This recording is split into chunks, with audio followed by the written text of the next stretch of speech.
Guglielmo Marconi, first Marquess of Marconi, was an Italian inventor and electrical engineer, known for his pioneering work on long-distance radio transmission and for his development of Marconi's law and a radio telegraph system. He is often credited as the inventor of radio, and he shared the 1909 Nobel Prize in Physics with Carl Ferdinand Braun, in recognition of their contributions to the development of wireless telegraphy. An entrepreneur, businessman, and founder in Britain in 1897 of the Wireless Telegraph and Signal Company, Marconi succeeded in making a commercial success of radio by innovating and building on the work of previous experimenters and physicists. In 1929, the King of Italy ennobled Marconi as a Marchese. Biography. Early years. Marconi was born into the Italian nobility as Guglielmo Giovanni Maria Marconi in Bologna on 25 April 1874, the second son of Giuseppe Marconi and of his Irish-Scots wife, Annie Jameson.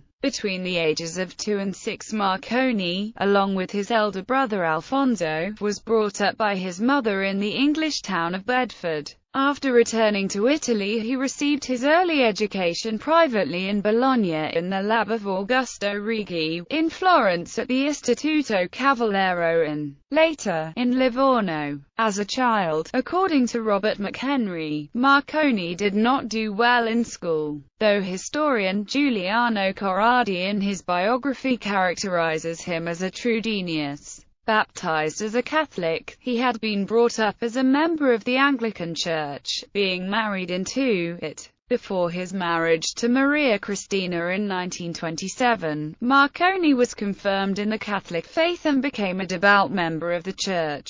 Radio work. During his early years, Marconi had an interest in science and electricity. One of the scientific developments during this era came from Heinrich Hertz, who, beginning in 1888, demonstrated that one could produce and detect electromagnetic radiation, now generally known as radio waves, at the time more commonly called Hertzian waves, or etheric waves. Hertz's death in 1894 brought published reviews of his earlier discoveries, and a renewed interest on the part of Marconi. He was permitted to briefly study the subject under Augusto Righi, a University of Bologna physicist and neighbor of Marconi who had done research on Hertz's work. Early experimental devices. Marconi began to conduct experiments, building much of his own equipment in the attic of his home at the Villa Grifone in Pontecchio, Italy, with the help of his butler Mignani. His goal was to use radio waves to create a practical system of wireless telegraphy, i.e., the transmission of telegraph messages without connecting wires as used by the electric telegraph.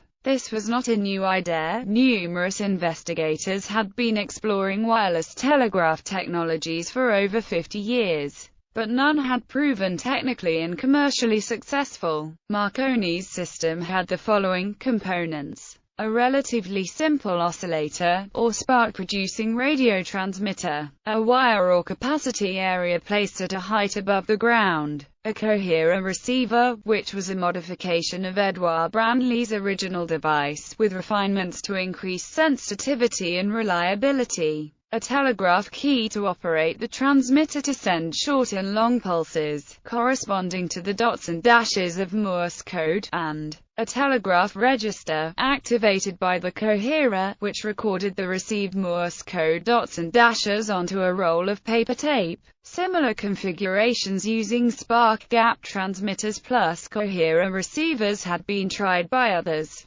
but many were unable to achieve transmission ranges of more than a few hundred meters. Marconi, just 20 years old, began his first experiments working on his own with the help of his butler Mignani. In the summer of 1894, he built a storm alarm made up of a battery, a coherer, and an electric bell, which went off if there was lightning. Soon after, he was able to make a bell ring on the other side of the room by pushing a telegraphic button on a bench. One night in December, Guglielmo woke his mother up and invited her into his secret workshop and showed her the experiment he had created. The next day he also showed his work to his father, who, when he was certain there were no wires, gave his son all of the money he had in his wallet so Guglielmo could buy more materials. In the summer of 1895, Marconi moved his experimentation outdoors and continued to experiment on his father's estate in Bologna. After increasing the length of the transmitter and receiver antennas, arranging them vertically, and positioning the antenna so that it touched the ground, the range increased significantly. Soon he was able to transmit signals over a hill, a distance of approximately 2.4 kilometers. By this point he concluded that with additional funding and research, a device could become capable of spanning greater distances and would prove valuable both commercially and militarily. Marconi wrote to the Ministry of Post and Telegraphs, then under the direction of the Honorable Pietro Lecava, explaining his wireless telegraph machine and asking for funding. He never received a response to his letter, which was eventually dismissed by the minister, who wrote to the Longara on the document, referring to the insane asylum on Via della Longara in Rome. In 1896, Marconi spoke with his family friend Carlo Gardini, honorary consul at the United States Consulate in Bologna, about leaving Italy to go to England. Gardini wrote a letter of introduction to the ambassador of Italy in London, Annibale Ferrero, explaining who Marconi was and about these extraordinary discoveries. In his response, Ambassador Ferrero advised them not to reveal the results until after they had obtained the copyrights. He also encouraged him to come to England, where he believed it would be easier to find the necessary funds to convert the findings from Marconi's experiment into a practical use. Finding little interest or appreciation for his work in Italy, Marconi traveled to London in early 1896 at the age of 21, accompanied by his mother, to seek support for his work. Marconi spoke fluent English in addition to Italian. Marconi arrived at Dover, and at customs the customs officer opened his case to find various contraptions and apparatus. The customs officer immediately contacted the Admiralty in London. While there, Marconi gained the interest and support of William Preece, the chief electrical engineer of the British Post Office. The apparatus that Marconi possessed at that time was similar to that of one in 1882 by A. E. Dolbear, of Tufts College, which used a spark coil generator and a carbon granular rectifier for reception. A plaque on the outside of BT Centre commemorates Marconi's first public transmission of wireless signals from that site. A series of demonstrations for the British government followed. By March 1897, Marconi had transmitted Morse code signals over a distance of about 6 kilometers across Salisbury Plain. On 13 May 1897, Marconi sent the world's first ever wireless communication over open sea. The experiment, based in Wales, witnessed a message transversed over the Bristol Channel from Flatholme Island to Lavernock Point in Penarth, a distance of 6 kilometers. The message read, "Are you ready?" The transmitting equipment was almost immediately relocated to Breandown Fort on the Somerset coast, stretching the range to 16 kilometers. Impressed by these and other demonstrations, Preece introduced Marconi's ongoing work to the general public at two important London lectures, Telegraphy Without Wires, at the Toynbee Hall on the 11th of December 1896, and Signalling Through Space Without Wires, given to the Royal Institution on the 4th of June 1897. Numerous additional demonstrations followed, and Marconi began to receive international attention. In July 1897, he carried out a series of tests at La Spezia, in his home country, for the Italian government. A test for Lloyds between Ballycastle and Rathlin Island, Ireland, was conducted on 6 July 1898. The English Channel was crossed on the 27th of March 1899, from Wimereux, France to South Foreland Lighthouse, England, and in the autumn of 1899, the first demonstrations in the United States took place, with the reporting of the America's Cup International Yacht Races at New York. Marconi sailed to the United States at the invitation of the New York Herald newspaper to cover the America's Cup races off Sandy Hook, NJ. The transmission was done aboard the SS Ponce, a passenger ship of the Puerto Rico Line. Marconi left for England on 8 November 1899 on the American Line's SS Street. Paul, and he and his assistants installed wireless equipment aboard during the voyage. On 15 November the St. Paul became the first ocean liner to report her imminent return to Great Britain by wireless when Marconi's Royal Needles Hotel radio station contacted her 66 nautical miles off the English coast. Transatlantic Transmissions. At the turn of the 20th century, Marconi began investigating the means to signal completely across the Atlantic. In order to compete with the transatlantic telegraph cables, Marconi established a wireless transmitting station at Marconi House, Rosslare Strand, Co.,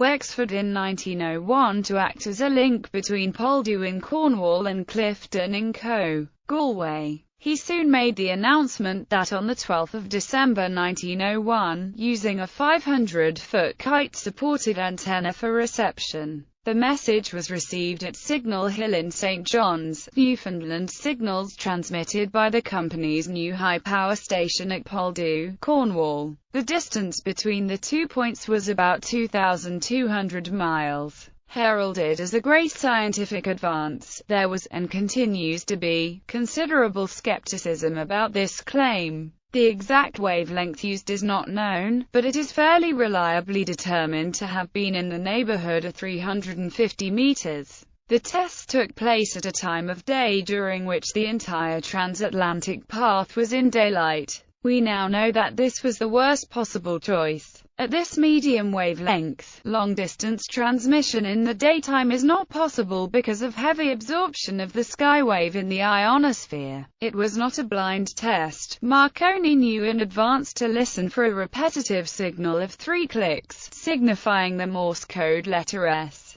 The clicks were reported to have been heard faintly and sporadically. There was no independent confirmation of the reported reception, and the transmissions were difficult to distinguish from atmospheric noise. The Poldhu transmitter was a 2-stage circuit.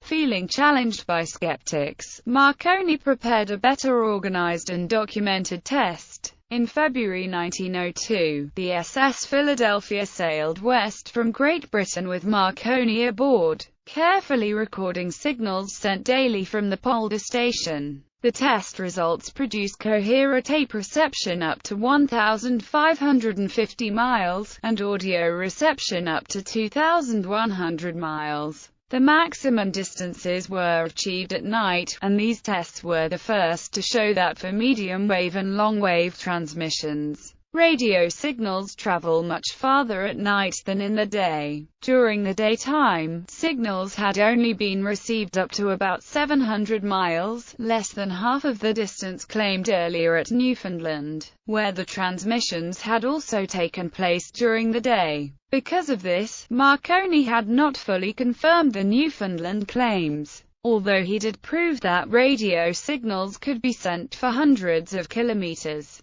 Despite some scientists' belief they were essentially limited to line-of-sight distances. On 17 December 1902, a transmission from the Marconi station in Glace Bay, Nova Scotia, Canada, became the world's first radio message to cross the Atlantic from North America. In 1901, Marconi built his station near South Wellfleet, Massachusetts that on 18 January 1903 sent a message of greetings from Theodore Roosevelt, the President of the United States, to King Edward VII of the United Kingdom, marking the first transatlantic radio transmission originating in the United States. This station also was one of the first to receive the distress signals coming from the RMS Titanic. However, consistent transatlantic signaling was difficult to establish. Marconi began to build high-powered stations on both sides of the Atlantic to communicate with ships at sea, in competition with other inventors. In 1904 a commercial service was established to transmit nightly news summaries to subscribing ships,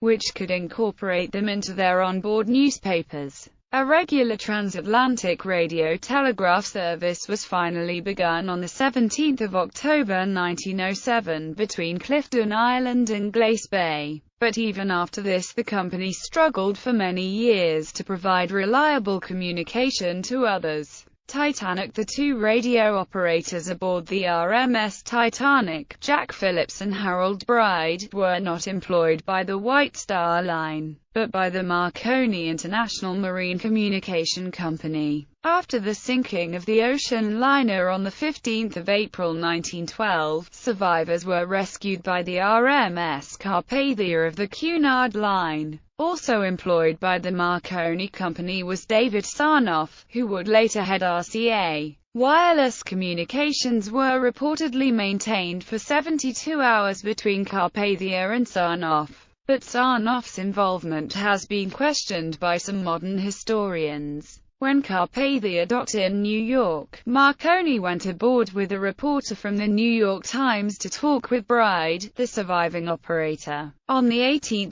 June 1912, Marconi gave evidence to the Court of Inquiry into the loss of Titanic regarding the marine telegraphy's functions and the procedures for emergencies at sea. Britain's Postmaster General summed up, referring to the Titanic disaster, "Those who have been saved through one man, Mr. Marconi, and his marvelous invention." Marconi was offered free passage on Titanic before she sank, but had taken Lusitania 3 days earlier. As his daughter Dania later explained, he had paperwork to do and preferred the public stenographer aboard that vessel. Continuing work over the years, the Marconi companies gained a reputation for being technically conservative, in particular by continuing to use inefficient spark transmitter technology, which could only be used for radio telegraph operations. Long after it was apparent that the future of radio communication lay with continuous wave transmissions, which were more efficient and could be used for audio transmissions. Somewhat belatedly, the company did begin significant work with continuous wave equipment beginning in 1915,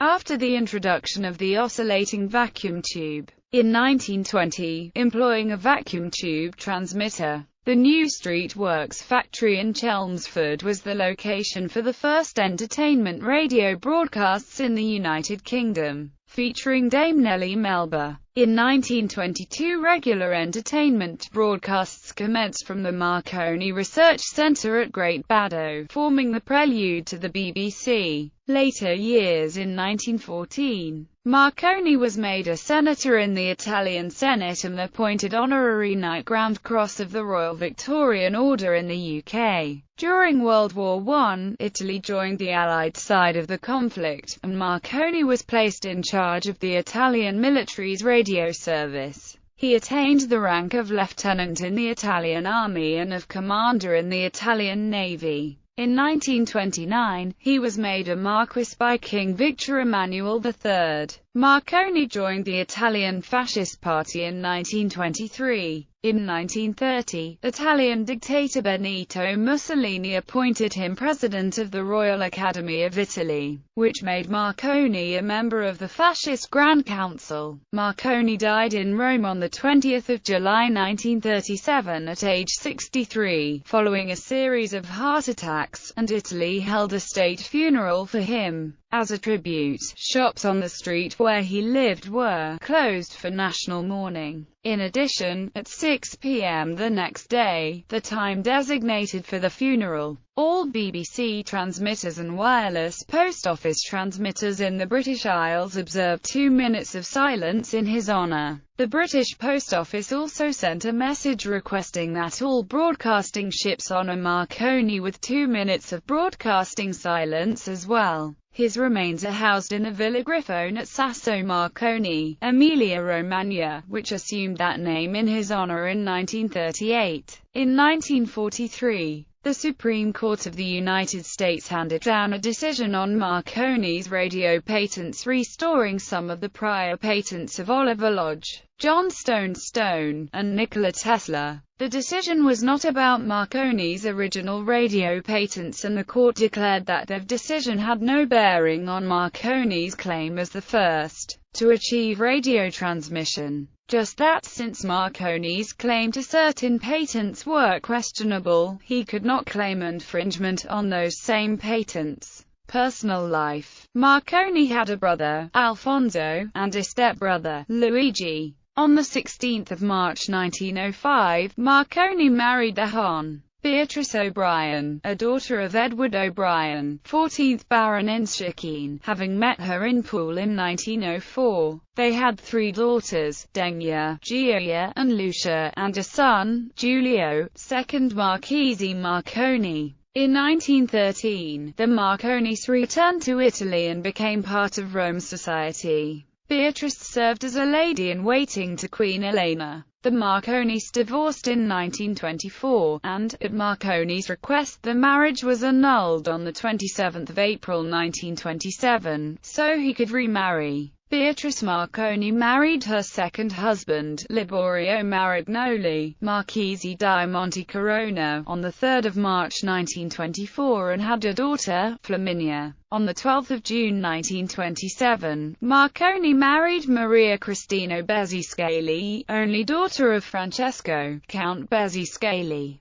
They had one daughter, Maria Elettra Elena Anna, who married Prince Carlo Giovanni in 1966. They later divorced. For unexplained reasons, Marconi left his entire fortune to his second wife and their only child, and nothing to the children of his first marriage. Later in life, Marconi was an active Italian fascist and an apologist for their ideology and actions, such as the attack by Italian forces in Ethiopia. Marconi wanted to personally introduce in 1931 the first radio broadcast of a Pope, Pius XI, and did announce at the microphone, "With the help of God, who places so many mysterious forces of nature at man's disposal, I have been able to prepare this instrument, which will give to the faithful of the entire world the joy of listening to the voice of the Holy Father."